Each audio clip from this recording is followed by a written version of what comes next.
News 18 ಡಿಜಿಟಲ್ಗೆ ಸ್ವಾಗತ. ನಾನು ಹೆಬ್ಬಾಕ ತಿಮ್ಮೇಗೌಡ. ರಾಜ್ಯದಲ್ಲಿ ಎದುರಾಗಿರುವಂಥ 2 ಉಪಚುನಾವಣೆಗಳಿಗೆ ಸಂಬಂಧಪಟ್ಟಂತೆ ನಿನ್ನೆ ಬಹಿರಂಗ ಪ್ರಚಾರಕ್ಕೆ ತೆರೆ ಬಿದ್ದಿದೆ.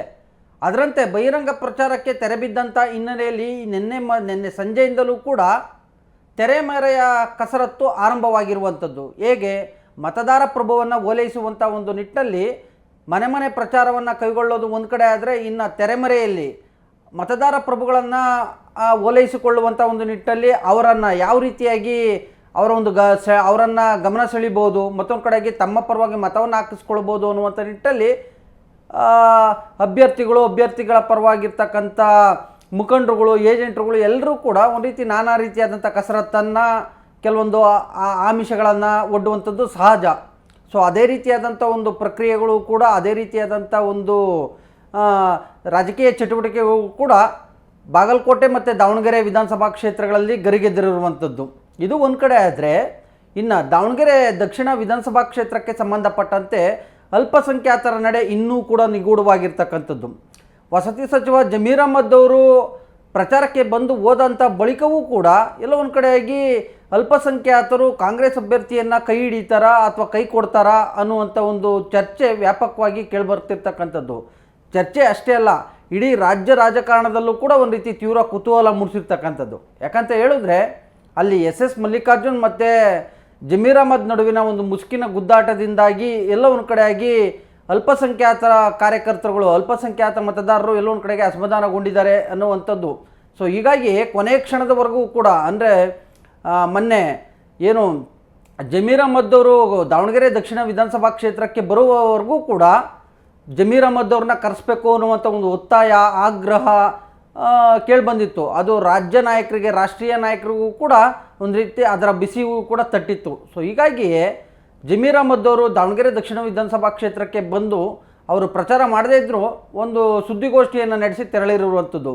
ಸೊ ಹೀಗಾಗಿ ಜಮೀರ್ ಅಹ್ಮದ್ ಅವರ ನಡೆಯಿಂದ ಎಲ್ಲ ಒಂದು ಕಡೆಯಾಗಿ ಅಲ್ಪಸಂಖ್ಯಾತ ಮತದಾರರು ಇನ್ನೂ ಕೂಡ ತಮ್ಮ ನಿಗೂಢತೆಯನ್ನು, ಅಂದರೆ ಯಾರ ಪರವಾಗಿ ಮತವನ್ನು ಚಲಾಯಿಸ್ತೀವಿ ಅನ್ನುವಂಥ ಒಂದು ನಿಟ್ಟಲ್ಲಿ ನಿಗೂಢತೆಯನ್ನು ಕಾಯ್ದುಕೊಂಡಿರುವಂಥದ್ದು. ಈ ನಡುವೆ ಕೆಲ ಮುಸ್ಲಿಂ ಸಮುದಾಯದಿಂದ ಪಕ್ಷೇತರವಾಗಿ ಸ್ಪರ್ಧೆ ಮಾಡಿರ್ತಕ್ಕಂಥ ಏನು ಅಭ್ಯರ್ಥಿಗಳು, ಅವರು ಕೂಡ ಇದೇ ವಿಚಾರವನ್ನು ಒಂದು ರೀತಿ ಬಂಡವಾಳ ಇದನ್ನೇ ಅಸ್ತ್ರವನ್ನಾಗಿ ಮಾಡ್ಕೊಳೋದ್ರ ಮುಖಾಂತರ ಆ ಒಂದು ಅಲ್ಪಸಂಖ್ಯಾತರ ಮತಗಳನ್ನು ಸೆಳೆಯುವಂಥ ಒಂದು ನಿಟ್ಟಲ್ಲಿ ನಾನಾ ರೀತಿಯಾದಂಥ ಒಂದು ತಂತ್ರಗಾರಿಕೆಯನ್ನು ಕೂಡ ಮಾಡ್ತಾ ಇದ್ದಾರೆ ಅಂತ ಹೇಳಲಾಗ್ತಾ ಇದೆ.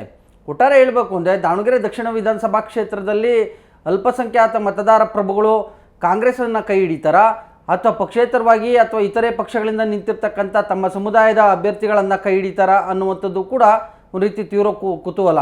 ಮತ್ತೊಂದು ಕಡೆಯಾಗಿ ಬಾಗಲಕೋಟೆ ವಿಧಾನಸಭಾ ಕ್ಷೇತ್ರದಲ್ಲಿ ಅಹಿಂದ ಮತಗಳನ್ನು ಸೆಳೆಯುವಂಥ ಒಂದು ನಿಟ್ಟಲ್ಲಿ ಬಿ ಜೆ ಪಿ ಅಭ್ಯರ್ಥಿ ಮತ್ತು BJP ಮುಖಂಡರುಗಳು ಕೂಡ ನಾನಾ ರೀತಿಯಾದಂಥ ಸ್ಟ್ರಾಟಜಿಯನ್ನು ಮಾಡ್ತಾಯಿದ್ದಾರೆ. ಆದರೆ ಯಾವುದೇ ಕಾರಣಕ್ಕೂ ಕೂಡ ಅಹಿಂದ ಮತಗಳು ಚಿದ್ರು ಹೋಗಬಾರ್ದು ಅನ್ನುವಂಥ ನಿಟ್ಟಲ್ಲಿಯೇ CM ಸಿದ್ದರಾಮಯ್ಯನವರು ತನ್ನ ಆಪ್ತ ಸಚಿವರಿಬ್ಬರು ಸತೀಶ್ ಜಾರಕಿಹೊಳಿ ಮತ್ತು ಜಮೀರ್ ಅಹ್ಮದ್ ಮತ್ತು ತಮ್ಮ ಪುತ್ರ MLC ಡಾಕ್ಟರ್ ಯತೀಂದ್ರ ಸಿದ್ದರಾಮಯ್ಯನವ್ರನ್ನ ಅಲ್ಲಿಗೆ ನಿಯೋಜನೆ ಮಾಡೋದ್ರ ಮುಖಾಂತರ ಅಲ್ಲಿ ಆ ಒಂದು ಅಹಿಂದ ಮತ ಬ್ಯಾಂಕನ್ನು ಗಟ್ಟಿಗೊಳಿಸುವಂಥ ಒಂದು ನಿಟ್ಟಲ್ಲಿ ಸ್ಟ್ರಾಟಜಿಯನ್ನು ಮಾಡಿರುವಂಥದ್ದು. ಇನ್ನುಳಿದಂತೆ ಇವತ್ತು ಏನು ನಿನ್ನೆ ಸಂಜೆಯಿಂದಲೂ ಕೂಡ ಬಹಿರಂಗ ಪ್ರಚಾರಕ್ಕೆ ತೆರೆ ಬಿದ್ದಂಥ ಹಿನ್ನೆಲೆ ನಿನ್ನೆ ಸಂಜೆಯಿಂದ ಇಲ್ಲಿವರೆಗೂ ಕೂಡ ಒಂದು ರೀತಿ ಆ ಒಂದು ಮತ ಬ್ಯಾಂಕನ್ನು ಗಟ್ಟಿಗೊಳಿಸ್ಕೊಳ್ಳುವಂಥ ಒಂದು ನಿಟ್ಟಲ್ಲಿ ಅಲ್ಲಿನ ಸ್ಥಳೀಯ ಲೀಡರ್ಗಳಿಗೆ ಒಂದು ಜವಾಬ್ದಾರಿಯನ್ನು ಕೂಡ ಕೊಡಲಾಗಿದೆ. ಯಾಕಂತ ಹೇಳಿದ್ರೆ ನಿನ್ನೆ ಬಹಿರಂಗ ಪ್ರಚಾರಕ್ಕೆ ತೆರೆ ಬಿದ್ದಂಥ ಹಿನ್ನೆಲೆಯಲ್ಲಿ ಹೊರಗಿನವರು ಕ್ಷೇತ್ರವನ್ನು ತೊರೆಯಬೇಕಾಗುತ್ತೆ. ಸೊ ಹೀಗಾಗಿಯೇ ಅಲ್ಲಿ ಅಂದರೆ ದಾವಣಗೆರೆ ಮತ್ತು ಬಾಗಲಕೋಟೆ ವಿಧಾನಸಭಾ ಕ್ಷೇತ್ರದಲ್ಲಿ ಎಲ್ಲ ವಸತಿ ಗೃಹಗಳು ಕೂಡ ಒಂದು ರೀತಿ ಖಾಲಿಯಾಗಿರ್ತಕ್ಕಂಥದ್ದು. ಸೊ ಹೀಗಾಗಿಯೇ ಈ ಒಂದು ಬಾಗಲಕೋಟೆ ಮತ್ತು ದಕ್ಷಿಣ ವಿಧಾನಸಭಾ ಕ್ಷೇತ್ರದ ದಾವಣಗೆರೆ ದಕ್ಷಿಣ ವಿಧಾನಸಭಾ ಕ್ಷೇತ್ರದ ಈ ಬಾರಿ ಅತ್ಯಂತ ಕುತೂಹಲ ಮೂಡಿಸಿದೆ ಅಂದರೆ ತಪ್ಪಾಗಲಿಕ್ಕಿಲ್ಲ.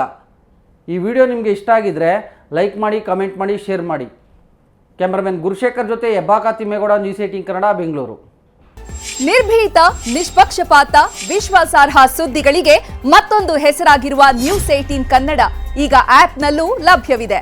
ದಯವಿಟ್ಟು ಇಲ್ಲಿರುವ QR ಕೋಡ್ ಅನ್ನು ಸ್ಕ್ಯಾನ್ ಮಾಡಿಕೊಂಡು ಆಪ್ ಡೌನ್ಲೋಡ್ ಮಾಡೋದಕ್ಕೆ ಮರಿಬೇಡಿ. ನಿಮ್ಮ ಬೆಂಬಲ ಹೀಗೆ ಸದಾ ನಮ್ಮೊಂದಿಗಿರಲಿ. ಧನ್ಯವಾದ.